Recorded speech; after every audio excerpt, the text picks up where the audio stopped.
Hello everyone. तो आज से हम लोग शुरू करेंगे नया chapter vital science. Vital science हमारे बॉडी की बेसिक फंक्शंस को बताते हैं।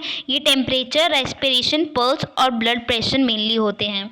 वाइटल साइंस क्यों लिए जाते हैं? वाइटल साइंस नर्सिंग डायग्नोसिस में काम आते हैं। ये इम्प्लीमेंटेशन, प्लान, इंटरवेंशन करते हैं और ये आउटकम्स बताते हैं बॉडी के। ये कब कब लिए जाते हैं? Before any procedure, after any procedure और रेगुलर इंटरवल पे जब पेशेंट स्टे करता है हॉस्पिटल में। गाइडलाइंस क्या होती हैं वाइटल साइंस की? नर्स को एक प्रॉपर रेंज पता होना चाहिए कि वाइटल साइंस के नॉर्मल रेंज क्या है। उनको पेशेंट की हिस्ट्री, डायग्नोसिस और प्रिस्क्राइब मेडिसिन्स के बारे में पता होना चाहिए।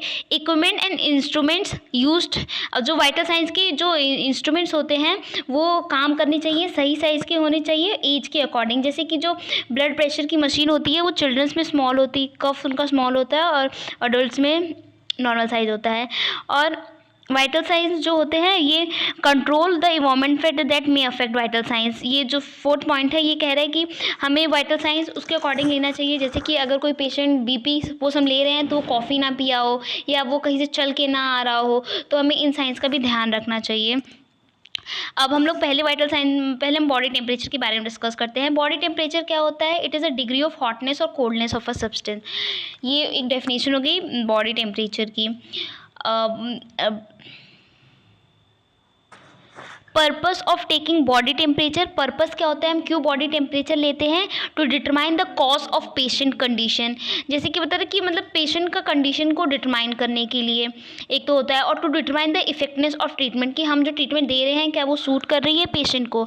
अब नया टॉपिक है physiology of body temperature.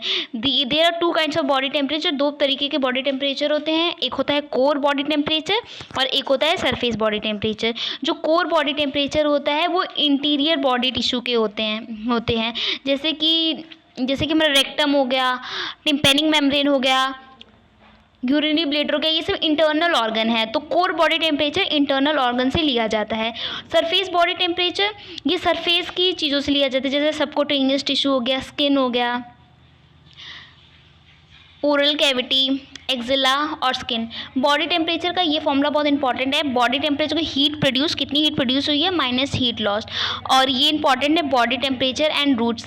Oral में 37 डिग्री सेल्सियस जो कि 98.6 फ़ारेनहाइट है, एंड रेक्टम में 37.5 99.5 डिग्री फ़ारेनहाइट होता है। टिम्पेनिक मेम्ब्रेन में 37.5 degree Celsius and 99.5 degree Fahrenheit. Okay, and axillary में एज इट इज़। जो चीज़ हमें नोट करनी है +1, एक्सिलरी में +1 होता है। Okay, regulation of body temperature, the process of regulating the balance between the heat produced and the heat loss is known as thermoregulation। और thermoregulation maintain कहाँ से होता है? हाइपोथैलेमस के रीजन से। And heat is also produce during the following process, जैसे कि BMR, basal metabolic rate के दौरान, voluntary movement, shivering, non shivering heat production in neonates. Heat loss क्या होता है? जैसे कि हीट प्रोड्यूस होती है वैसे हीट लॉस्ट भी होती है। The skin structure exposure to the environment and result in constant normal heat loss through the radiation. 4 main तरीक़ों से हीट लॉस होती है। पहला रेडिएशन, दूसरा कंडक्शन, तीसरा कन्वेक्शन, चौथा इवेपोरेशन। एंड नाउ कौन कौन से फैक्टर्स होते हैं जो बॉडी का टेम्परेचर अफेक्ट करते हैं? फर्स्ट हो गया time of the day, age, stress, gender हो गया जैसे कि यहाँ पे लिखा है 4th number, and then exercise और physical excretion, meals, drugs and smoking, site of the measurement. Now let's discuss them one by one. Time of the day में कि ये मॉर्निंग में जो हमारा बॉडी टेम्परेचर रहता है वो कम रहता है, बट जैसे जैसे डे प्रोसीड होता है द पर्सन वेक्स अप, उसके बाद धीरे धीरे ये पीक पे हो जाता है आफ्टरनून तक, और ये सबसे लोवेस्ट रहता है during the sleep. Now age पे कैसे करता है ये डिपेंड। चिल्ड्रंस में हायर होता है बिकॉज उनका जो बॉडी कन्वर्ट करता है BMR उनका ज़्यादा होता है, उनका फूड जल्दी कन्वर्ट हो जाता है, दैट्स वाई इनका हायर होता है as compare to adult. Stress में भी इंक्रीज होता है। As in case of stressful situation hormone cortisol और एंडोस्टेरोन रिलीज होता है, जिसकी वजह से स्ट्रेस में हमारी बॉडी का टेम्परेचर इंक्रीज हो जाता है। आप लोगों ने तो बहुत नोटिस भी किया होगा कि any in the case of stress our body is more produce more heat. Now how it is sex, इस पर कैसे डिपेंड है। लाइक फीमेल्स जो होती हैं they are having higher percentage of body fat, that's why they are having higher body temperature than males. And not apart from this, women body temperature is higher during ovulation and pregnancy and क्या बोलते हैं menstruation पे ये थोड़ा lower हो जाता है। Menstruation start होता है उससे पहले बॉडी टेम्परेचर लोअर होता है। एंड हायर कब होता है? During ovulation and pregnancy. Exercise में when we do exercise our body temperature increases, this तो we know. Meals, when we take meals, जब हम लोग मील्स लेते हैं उसके आधे घंटे बाद हमारे बॉडी का जो टेम्परेचर होता है वो इंक्रीज़ हो जाता है, क्योंकि ये फैसिलिटेट करता है डाइजेशन को। ड्रग्स भी हमारे बॉडी के टेम्परेचर को इंक्रीज़ कर देते हैं। एंड अपार्ट फ्रॉम दैट जो स्मोकिंग होता है वो कुछ ज़्यादा ही स्पाइक कर देता है हमारे बॉडी के टेम्परेचर को। इसलिए देखा जाता है कि अगर आप स्मोकिंग करके आए होते हैं तो टेम्परेचर नहीं लिया जाता है। Site of the measurement also depend कि different sites have different kinds of temperature as oral have their oral rectal में जो हमारा होता है हायर होता है, ओरल से ज़्यादा रेक्टल का होता है। And now assessment of body temperature, हम बॉडी टेम्परेचर को असेस कैसे करते हैं? बॉडी टेम्परेचर को हम डिवाइसेस से करते हैं। थर्मोमीटर, ये 3 टाइप्स के होते हैं, ग्लास थर्मोमीटर, देन इलेक्ट्रिक और digital thermometer, and then disposable और केमिकल थर्मोमीटर। तो जो हमारा ग्लास थर्मोमीटर होता है ये मरकरी का होता है, मेनली हॉस्पिटल्स में देखा जाता है। और मरकरी राइज करती है हमारे बॉडी के टेम्परेचर को, जैसे वो इंक्रीज़ होता है। The range is about 35 degree Celsius to 42 degree Celsius. And electronic digital तो वी ऑल हैव सीन, इसमें तो कुछ नया नहीं है। इलेक्ट्रॉनिक थर्मोमीटर अब तो सबके पास प्रेजेंट होता है। अनडिस्पोजेबल जो होते हैं वो thermometer is a thin strip of plastic with chemically इसमें जो होते हैं इसमें केमिकली इम्प्रेग्नेटेड पेपर होते हैं डिस्पोजेबल थर्मामीटर में। Now another most important point is common sites for taking body temperature. Oral first, then second axillary, then rectal, then tympanic. ना हम कैसे बॉडी टेम्परेचर को एसेस कर सकते हैं? पहले आर्टिकल्स क्या क्या रिक्वायर्ड होते हैं। पहले तो हमें किडनी ट्रे होना चाहिए, bottle with disinfector, bottle with water, thermometer होना चाहिए, a ball with cotton swab होना चाहिए, किडनी ट्रे और पेपर बैग और wrist watch, then pens which red black blue, ये रिकॉर्डिंग शीट होना चाहिए, पेन नोट करने के लिए होना चाहिए। Let's see the procedure. Nursing action का एक पहले कोई भी जैसे कि हम चाहते कोई भी प्रोसीजर करने से पहले हमें पहले एक्सप्लेन कर देना रहता है कि we are going to take your temperature, then explain the procedure to the patient and make sure that patient has not drunk anything because it can alter the body temperature. Now we should wash the hand to prevent cross infection. Prepare the equipment, we should prepare the equipment. Now important thing to notice is we should wipe the thermometer from bulb to stem. ऐसा क्यों करते हैं? ताकि हम less to more contaminated area पे हम लोग cleanness कर सकें।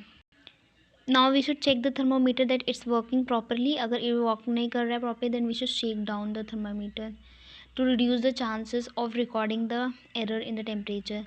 Now after that we should check the temperature. Place the bulb of the thermometer at the base of the tongue अगर हम orally कर रहे हो। and for accurate reading blood supply mostly कहाँ पे फ्रेनियम साइड पे ज़्यादा ब्लड सप्लाई होता है तो वहाँ पे हमें प्लेस करना चाहिए। फिर देन हमें we should wait for 2 to 3 minutes at least. Then we should remove the thermometer from the patient mouth and then we should, important thing to mark here is in the circulator में हमें wipe करना चाहिए thermometer को cotton swab की मदद से stem to bulb से in circulatory motion from least to more contaminated area, ताकि हम लीस्ट से ताकि हम from least to more contaminated area में उसे क्लीन कर सकें। And then we should at eye level we should read the readings, then we should shake down the thermometer, then we should clean it and then we should as it is wash our hand and then we should last is document the temperature in the document sheet. Alternation in body temperature increase या decrease भी हो सकते हैं। Let's see the condition किस में increase and decrease होगा। The changes can be alter to excess heat production और excess heat loss. First condition hyperthermia. Treatment होती है जिसमें बॉडी हीटेड होती है 113 degree Fahrenheit to help to damage और किल कैंसर सेल एंड ये और दूसरे किसी सेल्स को हार्म नहीं करता है। What are the symptoms of hyperthermia? Fatigue हो गया, हेडेक हो गया, ब्लड विजन हो गया, डिजीजनेस हो गया, क्रैम्प्स हो गए, fast breathing, light fainting types हो गया, low blood pressure. Now second is heat cramp. Heat cramps are painful involuntary muscle spasms that usually occur during heavy exercise in hot environment. जब हम ज़्यादा एक्सरसाइज कर लेते हैं हॉट एनवायरनमेंट में तो हमें बस हीट क्रैम्प्स आने लगते हैं। हीट क्रैम्प से मेनली हमारा फ्लूइड एंड इलेक्ट्रोलाइट लॉस हो जाता है जो कि कंट्रीब्यूट करवाता है हीट क्रैम्प्स को, क्योंकि हम हॉट इन्वायरमेंट में इसे कर रहे होते हैं। Now third is heat exhaustion. क्या है हीट एग्जॉशन? होता है कि body response to excessive loss of water and salt. जब हमारे बॉडी से स्वेटिंग के द्वारा हट जाता है तो हीट एग्जॉशन मोर लाइकली हम लोगों को हो जाता है। ये mainly patient with blood pressure को होता है क्योंकि वो हॉट इन्वायरमेंट में वर्क करते हैं, जो कि हॉट इन्वायरमेंट में वर्क करते हैं।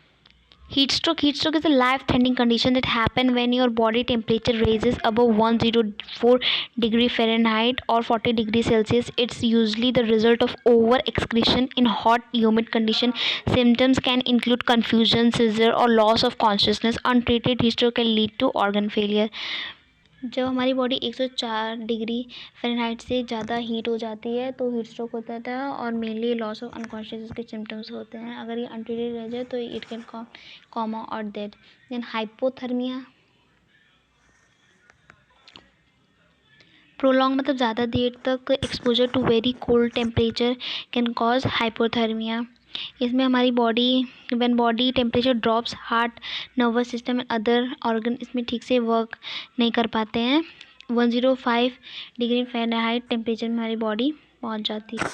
ये हमारे कुछ अल्टरनेशन थे body temperature. Now we are on the topic fever और pyrexia. Body temperature above the usual range is called fever. एक नॉर्मल रेंज से अबव हो जाए तो फीवर होता है। It occurs because loss mechanism unable to keep pace with excess heat production resulting in abdominal rise in body temperature. Person जिनका body temperature increase below normal हो जाता है उसे फेब्राइल कहते हैं। ये मेनली रिस्पॉन्स होता है बैक्टीरिया और वायरल इन्फेक्शन की वजह से फेब्राइल या हमें फीवर होता है। स्टेजेस ऑफ फीवर क्या है? Very important topic. Stages of fever to be recorded. Invasion और ऑनसेट, फास्टिगम और stadium, decline, crisis, lysis. Invasive और onset as a name state ये स्टार्टिंग और राइजिंग ऑफ टेम्परेचर होता है। इट मे बी ग्रेजुअल और सडन। फास्टिंगम और stadium होता है फीवर जो है एक मैक्सिमम लेवल तक पहुंच जाता है एंड वहाँ पे रिमेन कांस्टेंट हो जाता है वहाँ पे एट उसी हाई लेवल पे। देन डिक्लाइन जैसे कि नेम स्टेट करता है high temperature come back to normal, decline हो जाता है सडन और ग्रेजुअली होता है। Crisis it means a sudden decrease in मतलब अचानक से बॉडी टेम्परेचर डिक्रीज हो जाना। ये ट्रू क्राइसिस जो होता है there will be improvement in patient condition और in false crisis there is no improvement. True improvement में कंडीशन फीवर की थोड़ी इंप्रूव हो जाती है बट फॉल्स क्राइसिस में कंडीशन नहीं इंप्रूव होती है। Lysis it means a gradually decrease in temperature, it may be of 2 और 3 डेज। लाइसिस हमारा टेम्परेचर डिक्रीज हो जाता है जो कि 2 या 3 दिन में ये लेता है सही होने में। Now types of abnormal fever. Types of abnormal fever. तो this topic hypopyrexia, low pyrexia, moderate pyrexia, high pyrexia and hyperpyrexia we will discussing in our next video. Till the time, thank you and let's see part second.